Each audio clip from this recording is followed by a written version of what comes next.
Welcome to व्यवहार्य नेत्रालया. आज आपण फ्लोटर्स आणि पोस्टिरियर विट्रियस डिटॅचमेंटबद्दल माहिती करून घेणार आहोत. मानवी डोळा हा निसर्गाने दिलेले वरदान आहे. डोळ्याच्या मध्यभागी विट्रियस जेल नावाचा एक तरल पदार्थ असतो. तो तरल पदार्थ डोळ्याचा गोलाकार मेंटेन करण्यासाठी कारणीभूत असतो. हा लेन्स आणि रेटिनाच्या मध्यभागी असतो. विट्रियस जेल अगदी खूप साऱ्या बारीक तंतूंनी रेटिनाशी जोडलेला असतो. हा विट्रियस जेल आकुंचन पावल्यामुळे रेटिनापासून दूर जायला लागतो. त्याला आपण विट्रियस डिटॅचमेंट असं म्हणतो. हा डिटॅच विट्रियसमुळे डोळ्यासमोर काळ्या फकड्या किंवा मच्छर दिसल्यासारखे जाणवतात.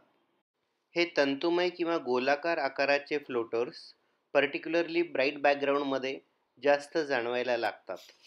ते सारखे फिरत असतात.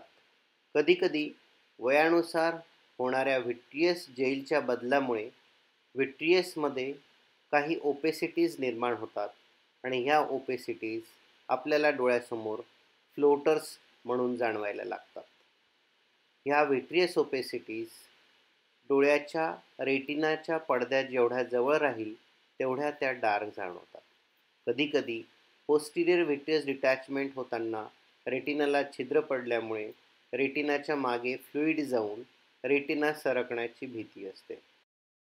रेटिनल डिटॅचमेंट हा एक गंभीर आजार आहे.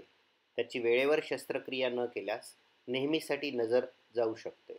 त्यामुळे ज्या व्यक्तींना काळ्या ठिपक्यांचं प्रमाण अचानक वाढणं किंवा डोळ्यासमोर विजा चमकल्यासारख्या चमकणं, अशा व्यक्तींचं रेटिनाची सखोल तपासणी केल्यास रेटिनल डिटॅचमेंट होण्यापासून सुटका होऊ शकते.